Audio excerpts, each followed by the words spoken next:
कहा चनावे मेड़िया,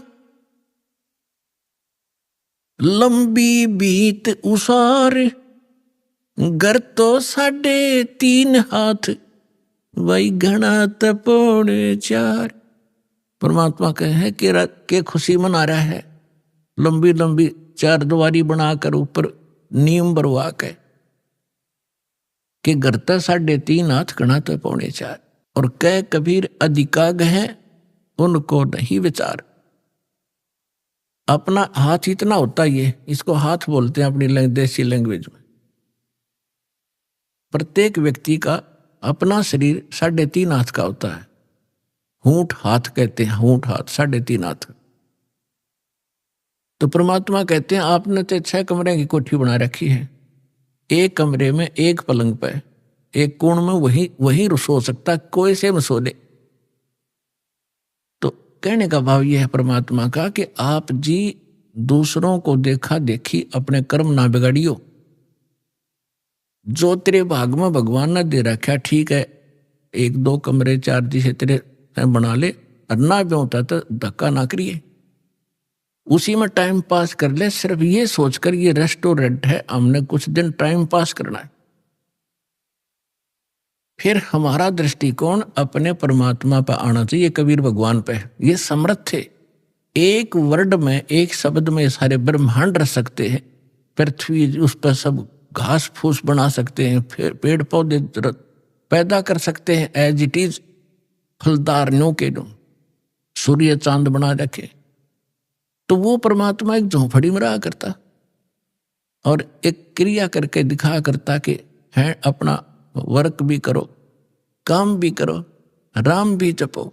इतना सा घना जरूरत नहीं है बकवादों की।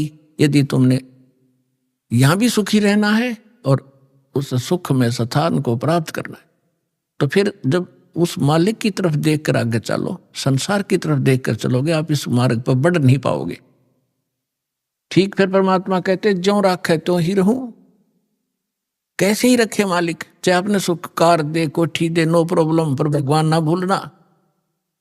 कहने का भाव मालिक का ये है, यानी कम से कम बता रहा है कि 3.5 हाथ और 3.25 का भी मकान हो तो भी संतोष करना, पर भगवान ना भूलना। अगर राम भूल गए और दूसरे की नकल के लिए किसी ने कोठी बनाई मैं भी बनाऊं, तो बात बिगड़ेगी।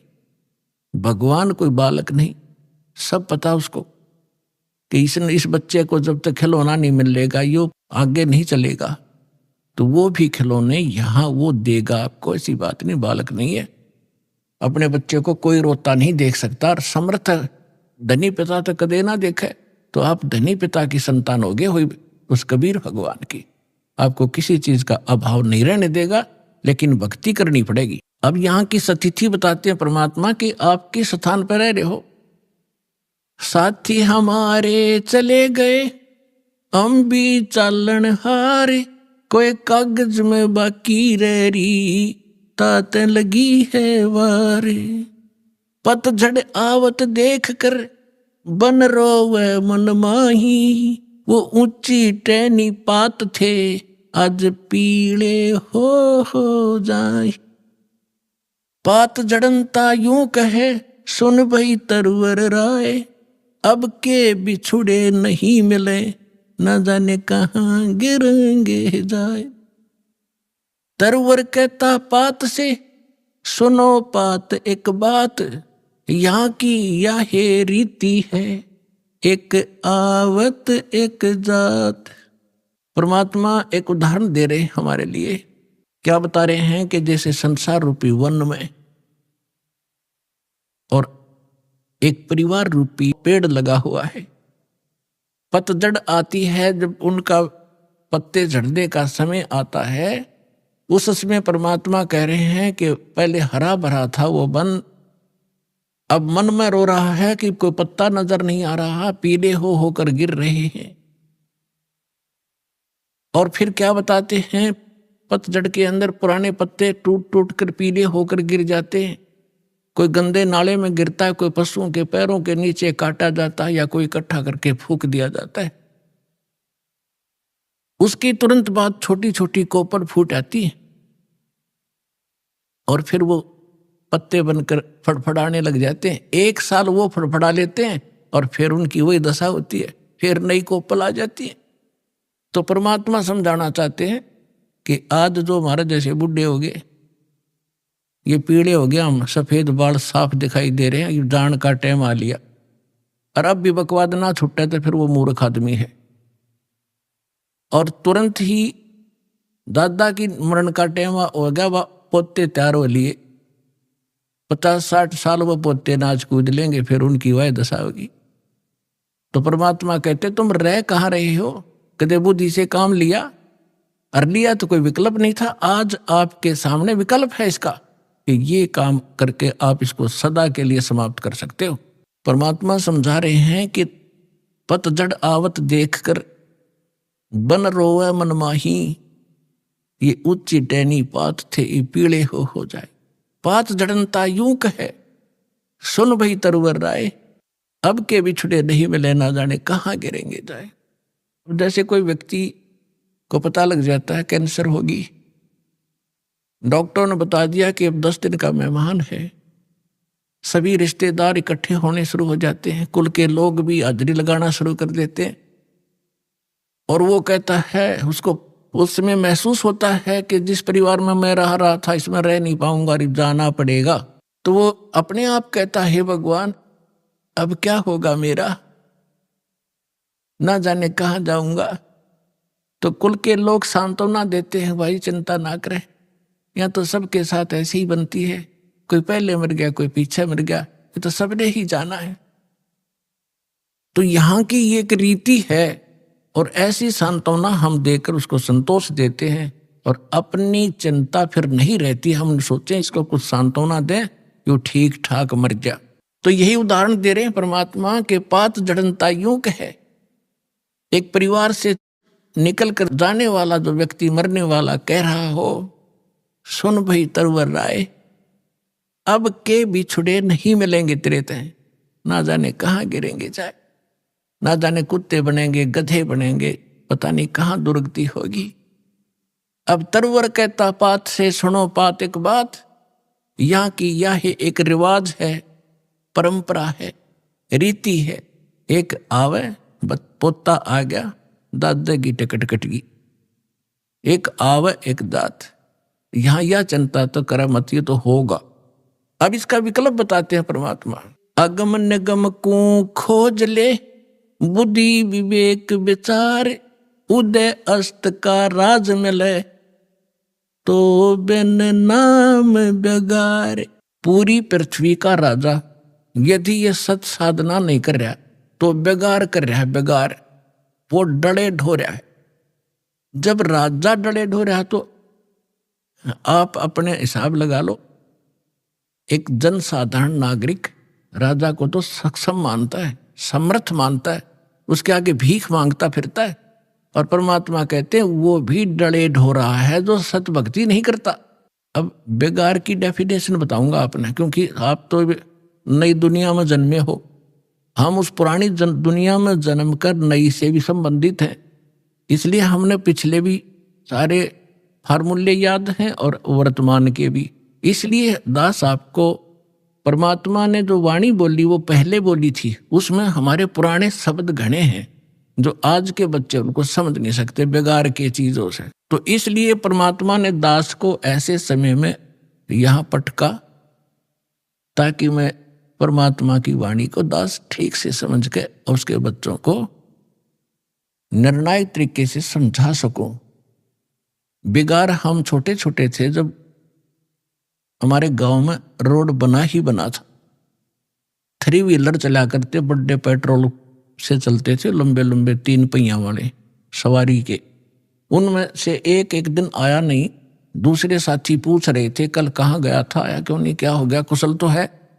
उसने बताया कल मैं बेगार में फंस गया।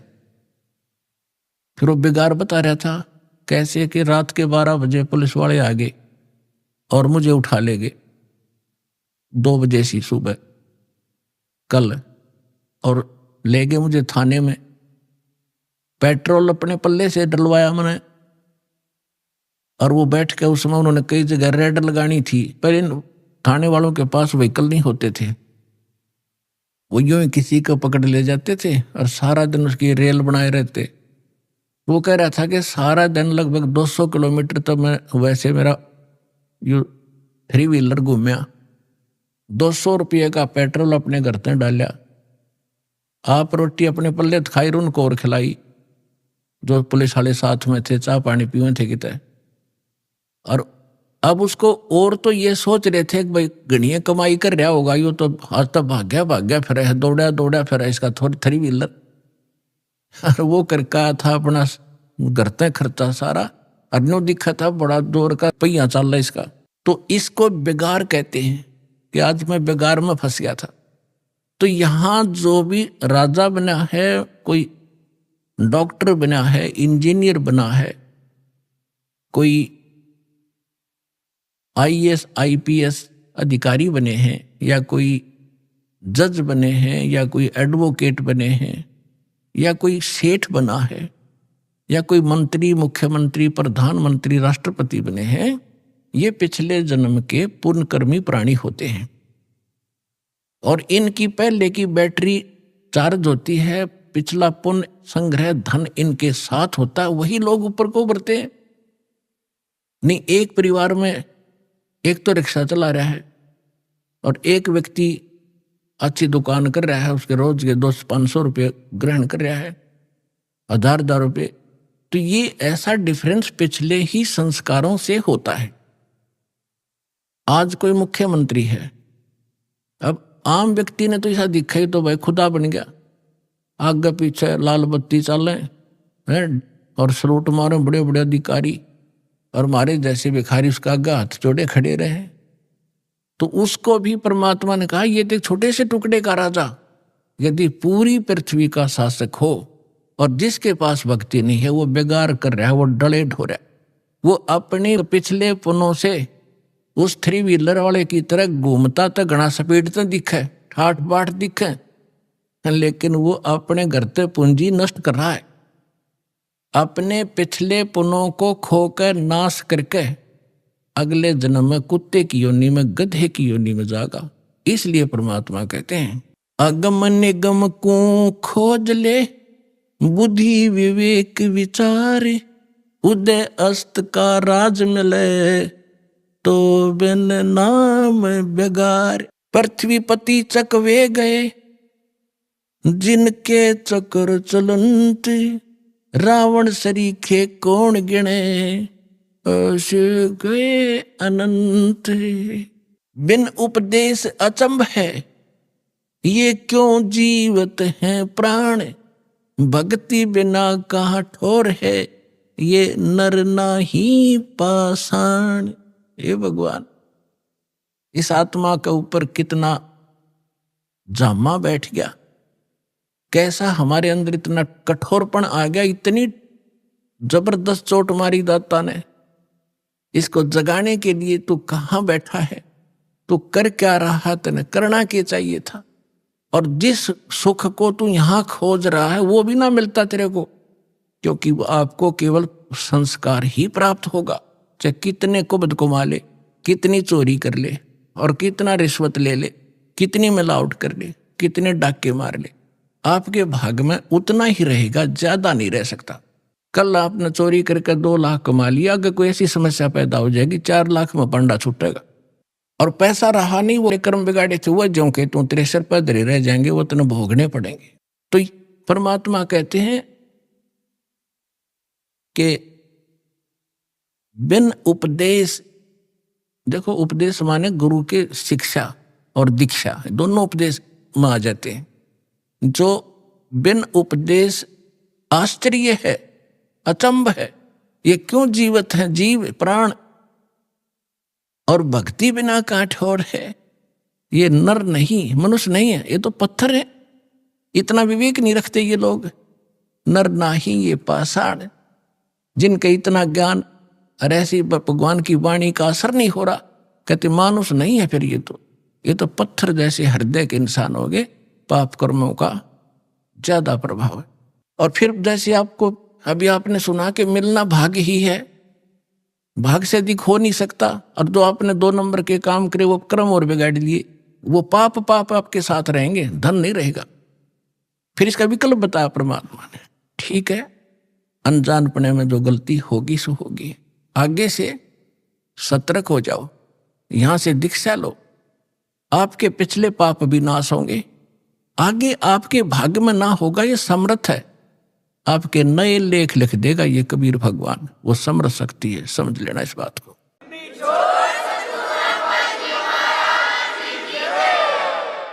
बिन उपदेश अचंभ है, क्यों जीवत है प्राण, भक्ति बिना काठोर है, ये नर नाही पाषाण। आगे गए ना बावड़े, रहते भी सब जा, बिन साहेब की बंदगी, कहीं ठोर ठिकाना ना।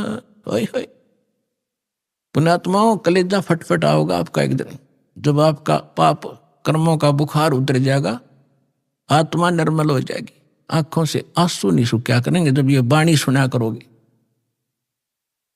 अब क्या बताते हैं परमात्मा कि जो हमारे दादे परदादे पहले चले गए, उन्होंने तो आके बताया नहीं उनकी के दुर्दशा हुई, और शेष भी जा रहे हैं। अब भगवान आके बताते हैं स्वयं, और फिर उस जिन संतों से वो मिलते हैं वो संत बताते हैं। तो क्या बताते हैं कि पहले चले गए वो तो वापस नहीं आपको बताने आए, और रहते भी सब जा रहे हैं, और बिन साहेब की बंदगी, बिना भगवान की भक्ति की ठोर ठिकाना। अब यहां समस्या और आती है, भगवान कौन है, साहेब कौन है।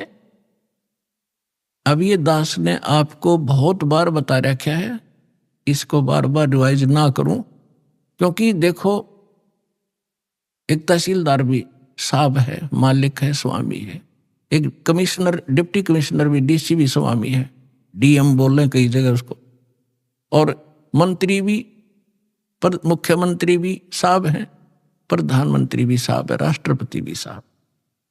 तो यहां कौन से साहब की तरफ संकेत किया गरीबदास जी ने, उनका कौन साहब था।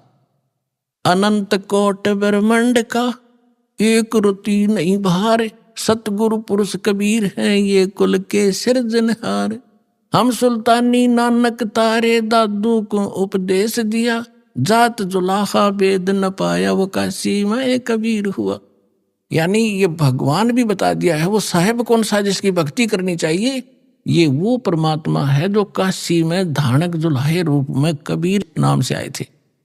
ये अनंत कोट ब्रह्मांड का स्वामी, ये है मेरा साहेब। तो यहां कहते हैं अग गए ना बावड़े, रहते भी सब जा, और बिन साहेब की बंदगी कहीं ठोर ठिकाना ना। जैसे आज यहां प्रधानमंत्री बन गया, भक्ति की नहीं तो राजा का नेक्स्ट जीवन गधे से शुरू होता है, ये विधान बता रखा है भगवान। अब गधे का जीवन जब पूरा होगा वहां मृत्यु, फिर कहेंगे चलो कहा कोई पुण्य बना है तो स्वर्ग में जाओगे।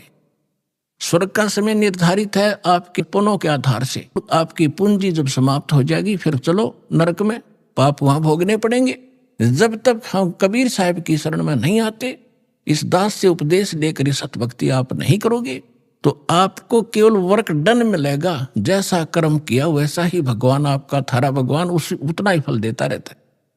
जिसको तुम भगवान मानते थे वो केवल इतना ही काम कर सकते हैं, जैसा कर्म वैसा ही फल।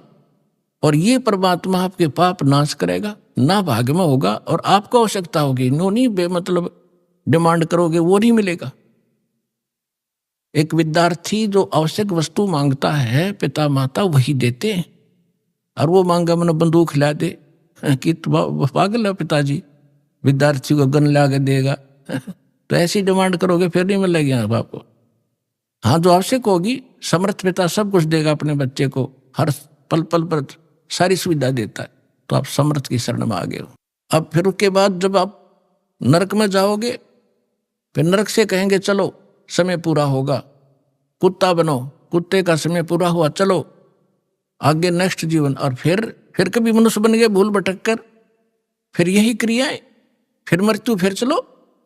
तो कहते हैं आगे गए ना बावड़े, ये रहते भी सब जा, और बिन साहेब की बंदगी कहीं ठोर ठिकाना ना। और इस परमात्मा की भक्ति ना करने से क्या कहते हैं संसा शोक सराय में सूतक दिन राती, जीवत जग में जूते पड़े फिर जम तोड़े छाती। कि सब किसी ने देख ले, किसी का ज्ञान कंप्लीट नहीं, सब शंका के अंदर है, सबको संशय बना हुआ है, सबको ये चिंताएं सता रही है। कहते संसा शोक सराय में, इस मनुष्य रूपी सरा में ये तुम्हारे अंदर भर रखी काल ने। और सूतक दिन राती, सूतक एक टेंशन खत्म हो दूसरी तैयार, वाह कितना तो सेट हो इतने तीसरी तैयार। कहते सूतक सी हो रहे तुम्हारे इस दिमाग में, जैसे बच्चे पैदा होया करें मच्छर से पैदा हो, कहते सूतक तुम्हारे साथ ला रखे और जीवित जग में जूती पड़े। अब हम क्या सोच रहे हैं बुढ़ापे में सुख होगा, इन बुढ़िया ने पूछ लो किसा सुख से इनके जीने। जो भक्ति नहीं करते, भक्ति करेंगे उनके तो हाथा पर रखेंगे बच्चे, क्योंकि एक तो भक्ति की शक्ति और फिर बच्चों के अंदर विनम्रता। यहाँ आप देख रहे हो कोई कितना का, कोई किसी की बहन, कोई किसी कितना तो भाई आया हुआ है, और सबको इतनी आदर देते हैं बूढ़े बुजुर्ग भाई बहनों को, अपनों को भी ना दिया जाए यहाँ पर। और यहाँ आकर जो ऐसा नम्र होंगे तो घर में क्या वो ऐसा भाव नहीं बरतेंगे, तो सुख भी इसी तरीके से उस वृद्ध अवस्था में भी होगा। और फिर भगवान की भक्ति साथ होगी, 100 रोग कटेंगे। बुढ़ापे में तो सारे तो दुख हो जाया करें, शरीर भी कंडम, रोग भी घर करें, आँखें दिखे नहीं, बालक भी गुर्राव है। तो इस प्रकार परमात्मा कहते हैं बूढ़ा होवे पड़े खाट में, बूढ़ा होवे पड़े खाट में, सुने बचन खारे, कुत्ते तावण का भी सुख को ना, ये छाती फूकण हारे। जो बिना ज्ञान की बहु न्यो उलाने दिया करे बूढ़ा बुढ़िया ने। पुराने समय में बूढ़ा बुढ़िया की खाट गेट पर डाली जाया करती, और बहू कह कर जाया करती तो देखिए कुत्ता ना बढ़ जा घर में। अब बुढ़ापे में जब दिक्कत फिर रोड़ा के वो कुत्ता बिल्ली सब बदमाश हो कि तन की तय बढ़ जा, वो कूद मस्ता रहेगा अंदर जाकर ने, तो दूध दाद या लस्सी लस्सी खिंडा दी गिरा दी उसने, तो बहू आवेगी अंदर जाते देखेगी उसकी सौ पर सुई जावेगी, तब उसको लाना देती है। परमात्मा कहते हैं वृद्ध हुए फिर पड़े खाट में, सुने वचन खारे, और कुत्ते ताउन का भी तुम्हारा सुख को ना, तुम छाती फूकण हारे। वह बहू फिर ये चमोले सुनाओगी, तुम शब्द श्लोक सुनाओगी, और कुत्ते भी ना हटा सकते, तुमने छाती फूक दी मारी। तो परमात्मा कहते हैं फिर आपके बच्चे भी, पुत्र वधू भी भगवान से डरने वाले होंगे, कटु वचन नहीं बोल सकते। क्योंकि ऐसा है व्यक्ति को, यदि कोई तगड़ा व्यक्ति कटु वचन बोलता है वो बोलेगा नहीं, क्योंकि विरोध करने का उसमें सामर्थ्य नहीं, वो रोया करे, उस समय वो गरीब होकर रोता है, और परमात्मा उसकी घड़ी सुनता है। तो इसलिए कोई ऐसे अपनी पुत्र वधू को या सास अपनी वधू को, क्योंकि नई नई बेटी आती है वो बहुत संकुचित और शर्मा कर रहती है, डर कर रहती है, उससे बहू वो सास भी कोई गलत व्यवहार करती है तो उसकी आत्मा दुख पाती है। तो हमने आपस में ये कर्म बढ़ाने नहीं घटाने हैं। तो इस ज्ञान से ये भी आपके अंदर एक पैमाना बना रहेगा कि नहीं, दुख नहीं देना चाहिए, स्वयं दुख हो लेना चाहिए, दूसरे को दुखी हम नहीं कर सकते। अब क्या बताते हैं कि संसा शोक सराय में सूतक दिन राती, और जीवित जग में जूते पड़े फिर जम तोड़े छाती। अब यहाँ तो सारे उम्र दुख में काटेगा, बुढ़ापे में बूढ़ा स्वयं दुखी, फिर ऐसे व्यवहार से भी तंग, और अगले जन्म में कहते हैं फिर बिना भक्ति किए हुए प्राणी को यम के दूत घसीट के ले जाते हैं, उसकी टट्टी और पेशाब निकल जाता है, उसको आकर इसी भयंकर शकल दिखाई देती है। अंत समय में उसकी गर्दन दबा दी जाती है, सूक्ष्म रूप से जबान बंद कर दी जाती है, वो बोल भी नहीं सकता। और जो भक्ति करते हैं परमात्मा की, ऐसे जाएंगे जैसे, ऐसा स्वप्न होगा जैसे सत्संग में चलते हैं, वहां भगत दिखाई देंगे, अरे कहाँ जा रहे हो, क्या हो, बरवाला चलते हैं, चलो भाई चलो चलो, ऐसे छोड़ कर भाग लेगा शरीर को, जैसे रजाई छोड़ कर भाग लिया करें गुरु जी को देखने के लिए। और फिर सतलोक में फिर ऊपर जाएंगे त्रिकुटी पे, सारे निकलते दिखाओगे यहाँ से गणेश के कमल में, फिर सावित्री ब्रह्मा वाले लोक में कमल से होते हुए, फिर नाभि ब्रह्मा विष्णु जी और लक्ष्मी जी के लोक से होते हुए सबका अकाउंट क्लियर करवा के, फिर वो जैसे कोई जाते हैं ना कहीं पर नए स्थान पर, तो पीछे पीछे सारे उसका अनुसरण ही करते रहते, यहाँ भी यहाँ ये कर ले, पता कर ऐसा यहाँ कर, अच्छा यहाँ से कर दे, यहाँ जूते जमा करा दे, यहाँ जोत का सामान जमा करा दे। तो इस तरह वहां ऐसे कराते हुए त्रिकुटी में पहुंच जाओगे, वहां परमात्मा मिलेगा अपने इस दास के रूप में कबीर साहब। और वहां फिर धर्मराज के दरबार में आपको क्लियर कराया जाएगा सतनाम के प्रथम मंत्र का, वहां अकाउंट क्लियर होगा। और फिर परमात्मा उस घर में द्वार में जा करके पार करके वहां का अकाउंट करवा के फिर सतलोक ले जाएंगे। आप सतलोक बैठे पाओगे और घर वाले यहाँ सोच रहे हैं मर गया, मरा नहीं हो तो सतलोक पहुंच गया। हरना कुछ मैं करे, यहाँ की इस भौतिकवाद की कितनी इसके अंदर कमजोरी है, जिसके ऊपर आमांडी पाके बैठे थे। कहते हिरण्यकशिपु ने पूरी पृथ्वी पर शासन बना लिया था अपना, और न्यू कहता मैं ही हूं, मैं भगवान हूं। हल्दी की गांठ प्राप्त करके 5-4 वर ले लिए ब्रह्मा जी से, सुबह मरूं ना शाम मरूं, दिन में मरूं ना रात मरूं, पशु से मरूं ना पक्षी से मरूं, मनुष्य से मरूं ना फलाने से मरूं। और फिर बस इससे अपने आप को मान बैठा, आई एम गॉड, मैं हूं सब कुछ। तो परमात्मा कहते हैं सूक्ष्म ज्ञान में, हिरण्यकशिपु मैं करे पूरी पृथ्वी का राज, ऐसे नरसिंह ले गया जो तीतर को बाज। कहते यह ब्रह्मटी होगी इन लोगों की।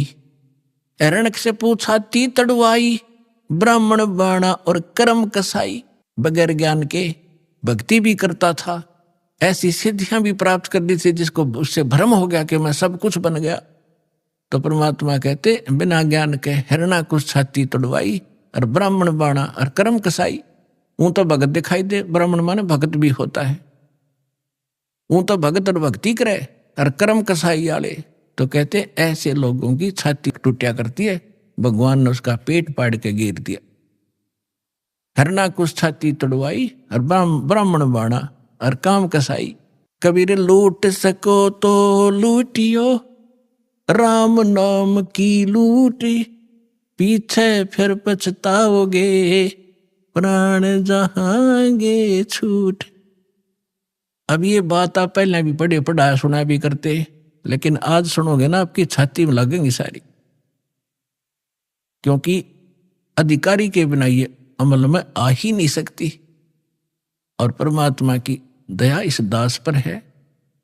आपको दास बार बार समझाता है, दास एक जीव है, लेकिन समर्थ के संग में उस परमात्मा ने दास को अपना मान लिया, और दास एक चलता फिरता पावर हाउस है,